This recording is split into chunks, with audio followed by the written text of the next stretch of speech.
Hello, Calculus and Vectors class. In this lesson, we're talking about the product rule, which is a very valuable rule. It helps when we have functions that are in the form f of x equals g of x times h of x. So essentially, when we can break up our function into two smaller functions that are multiplied together, if we can think of that as the product of two smaller functions, then we can use this rule to help us. So to do that, we're going to think about an example from yesterday. I already did a bit of the legwork just because a lot of this is review. I've differentiated using the rules that we learned in 4.7, so go back and double check that if you're not sure how I got that. And then in the next step, I took that original function, x to the 5 minus 4x cubed plus 2x, and I just common factored it. Now, if we got this function in this form initially, if we didn't have it all, expanded out, then we'd have to go through the process of expanding it out, and that would take a bit of extra work. But if we know the product rule, we can actually save ourselves a bit of trouble. So essentially, what this means is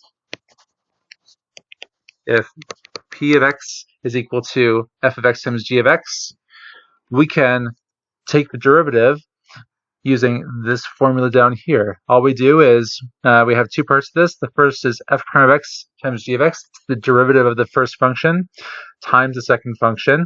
And then the second part is f of x times g prime of x. So the first function times the derivative of the second function. So essentially what we're doing is we're just taking the first and second functions, we're taking their derivatives, we're multiplying it by the other function, and then we're adding them up. People change around the order. People can do it backwards, forwards. There's a lot of different ways that you could write this out, but essentially they're all the same because multiplication works backwards and addition works backwards. So now that we have that, let's take that and let's see if we can use that to help us out in this problem here. So we have, let's write out our rule just to help us out. So p of x is equal to f prime of x times g of x plus f of x times g prime of x. Before we can do that, we need to figure out what all of our little bits and pieces of this are. So usually my advice to you is to make a little table off to the side and start summarizing all these functions. So f of x, g of x, and then we need f prime of x, and we need g prime of x. So f of x and g of x, those are just the two functions that are multiplied together. So take a look at your original function. We had x, and then we had this whole thing in brackets. So those are two functions multiplied together. So those can be your two functions. X to the 4 minus 4x squared plus 2. And then we just take the derivatives. So for f prime of x, it's nice and simple. You can use the power rule if you want, using x to the power of 1, which would just be 1x to the power of 0, or we could take that bit of knowledge that we learned last lesson, and we said that if it's a linear function, it's the same as the slope. So in this case, it's going to be a derivative of 1. For g prime of x, now we use the power rule and the other rules that we learned last day. So let's go term by term. X to the 4 becomes 4x cubed minus 4x squared becomes, the 2 moves out front and multiplies with 4 and becomes 8x to the 1, or just 8x. And then plus 2 is a constant. Constants become 0, so it would be plus 0, or we just leave that as is. So now that we have that, let's punch those in, and let's see what happens. So f prime of x is 1. G prime of x is x to the 4 minus 4x squared plus 2 plus f of x is x. G prime of x is 4x cubed minus 8x. And then we just simplify.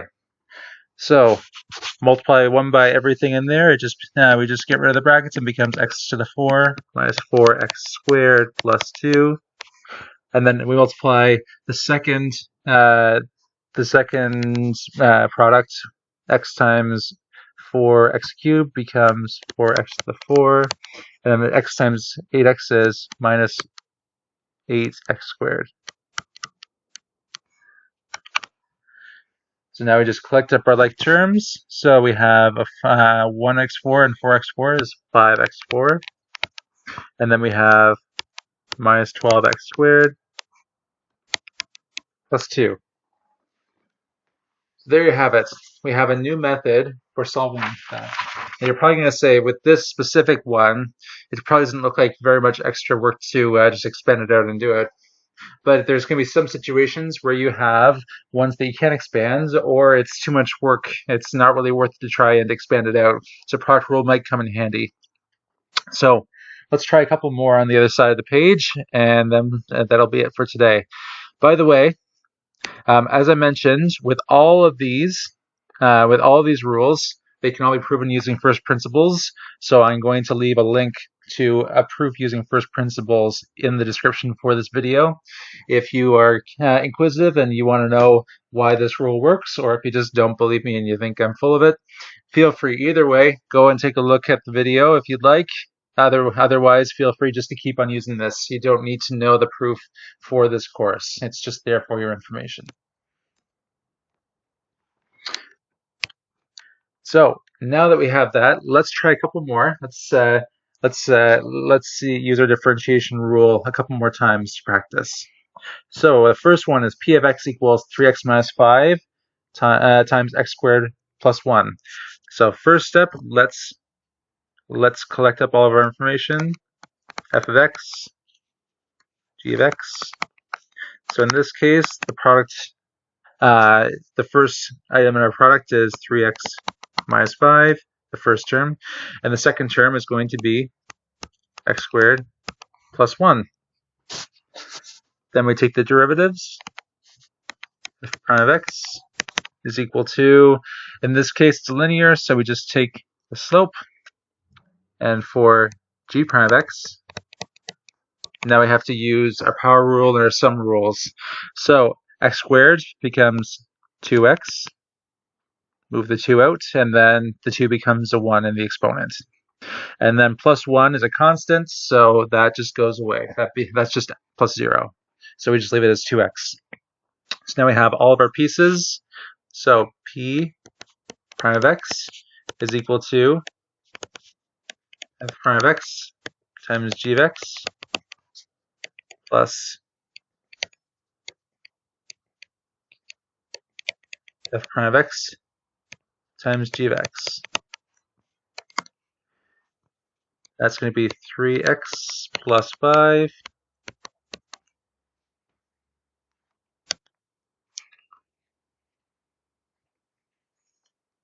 and then we have times 2x.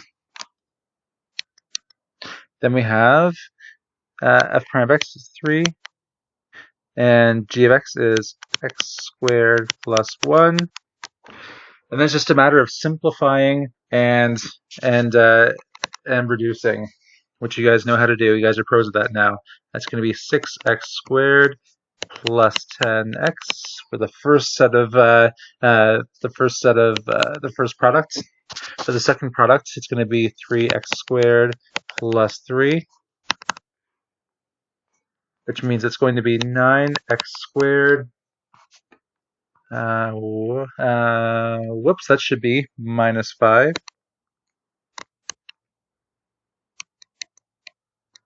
That should be minus 10. That's going to be minus 10x plus 3.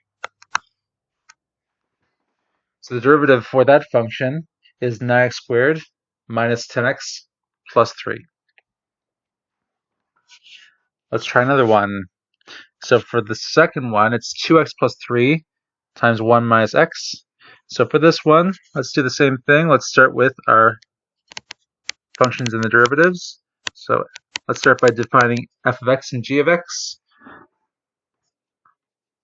So for f of x, it's the first function that we're multiplying, which is 2x plus 3. For g of x, it's 1 minus x. And then for derivatives, hey, they're both linear, so we just take the slopes. So f prime of x is 2. G prime of x is, in this case, it's negative 1. So from here, start by writing the rule. We get f of x times g prime of x plus f prime of x times g of x.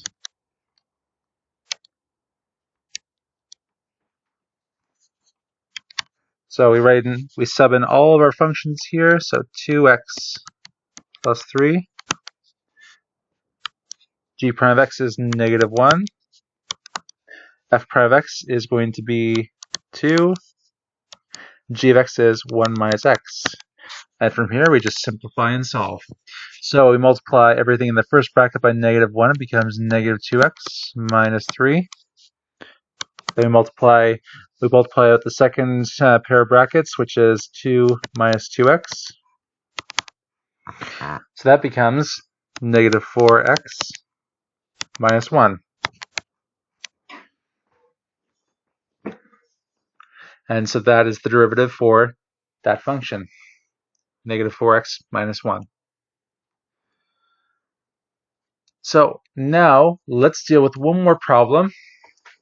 And we've seen these tangent to the curve problems a little bit before, but we've never dealt with them with product rule. And the nice thing is, it's essentially the same process. Now we are just dealing with the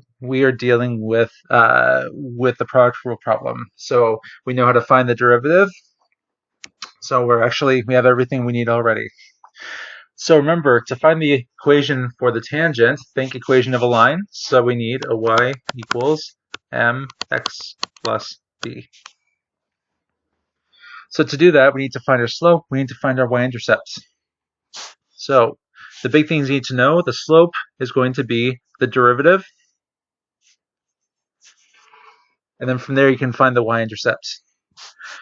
So essentially, the slope is equal to dy by dx. At this case, it's x equals 2.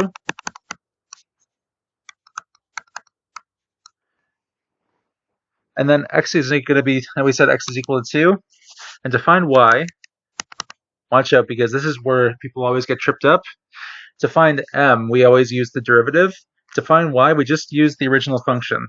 So we're just going to say that's 2 squared minus 1 times 2 squared minus 2 times 2 plus 1. So that's going to be 4 minus 1 is 3.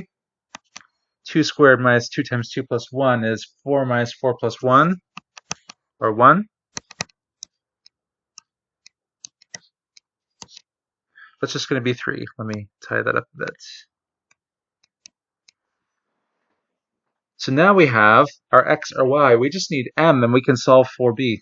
So to find m, now we're just going to use our product rule. So dy by dx. So in this case, we're going to say this is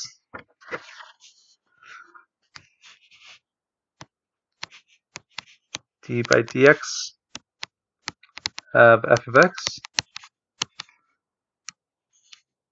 times g of x plus f of x times d by d of x of g of x. So we can think of that as f prime of x times g of x plus f of x times g prime of x. Either way, whatever helps you. So to do that, let's collect all of our information. So let's see, f of x is equal to x squared minus 1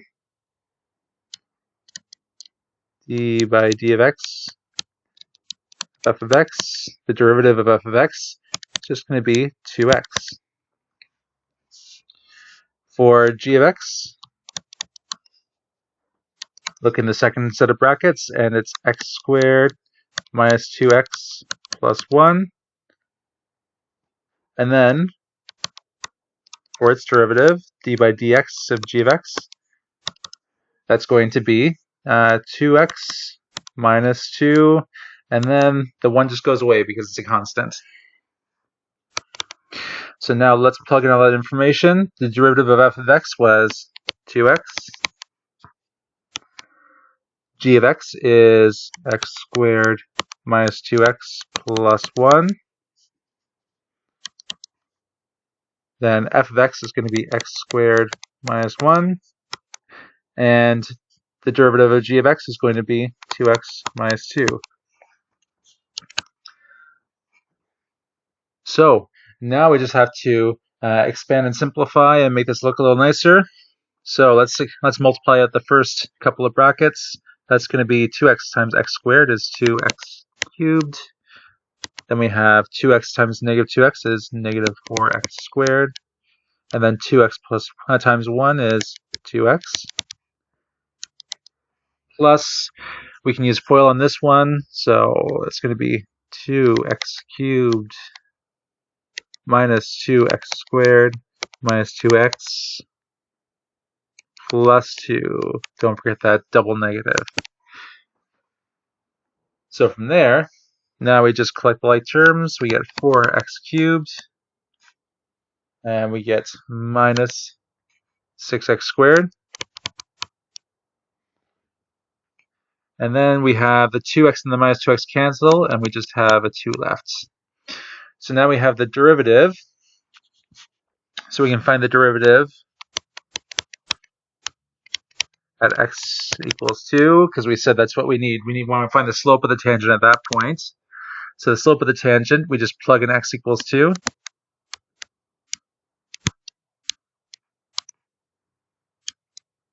So 4 times 2 cubed minus 6 times 2 squared plus 2. That's going to be 4 times 8 is 32. 6 times 4 is 24 plus 2. So the slope of our tangent is going to be 10. So now we have an x, we have a y, we have the slope of our tangent. Now all we need is the y-intercept. So all we're going to do is we're going to plug those three numbers in and solve for b. So